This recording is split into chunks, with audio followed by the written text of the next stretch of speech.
Less than a day after Elizabeth Warren prodded him by tweeting out what a sample non-disclosure release looks like, Mike Bloomberg has agreed to let 3 women end their NDAs with Bloomberg LP. Yes, he has issued a press release announcing that, in addition to releasing the 3 women, neither his company nor his campaign will sign NDAs going forward. Very brave. Why would Bloomberg suddenly agree to such a magnanimous gesture after saying just this past Wednesday that they signed those agreements and we'll live with it? Because the statement is weaselly as hell. Let us count the ways. 1. The narrow, highly specific language.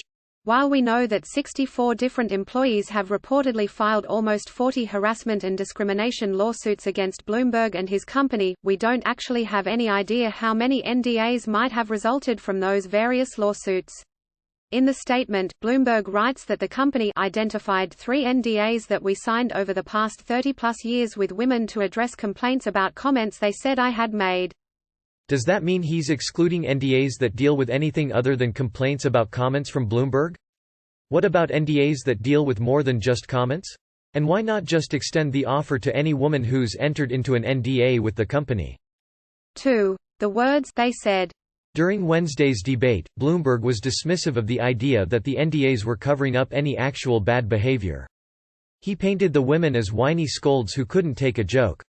Now, he's very consciously giving himself room for a denial should the need arise. A denial that would likely lean a lot on the words "they said, funny how things change." 3. The fact that the onus is on the women to approach the company. Once again taking the very specific qualifiers into consideration, how exactly are these women supposed to know if they're one of 3? And why can't the company just reach out to the women directly? 4. The lack of any actual contact information. Bloomberg's statement offers that, if any of them want to be released from their NDAs so that they can talk about those allegations, they should contact the company and they'll be given a release. There is, however, no indication of who to approach in this 20,000-employee company, nor is any specific department specified.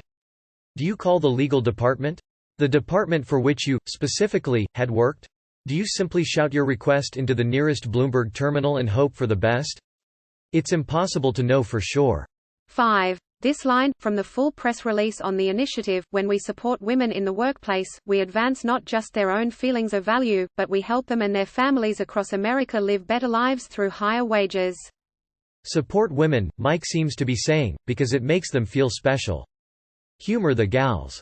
It's particularly remarkable that, of the many people who surely laid eyes on this statement before it went out, not a one thought there might be another reason to fight for women in the workplace beyond just getting them a little spending money and a self-confidence boost. Know something about Bloomberg or his company? Let us know here.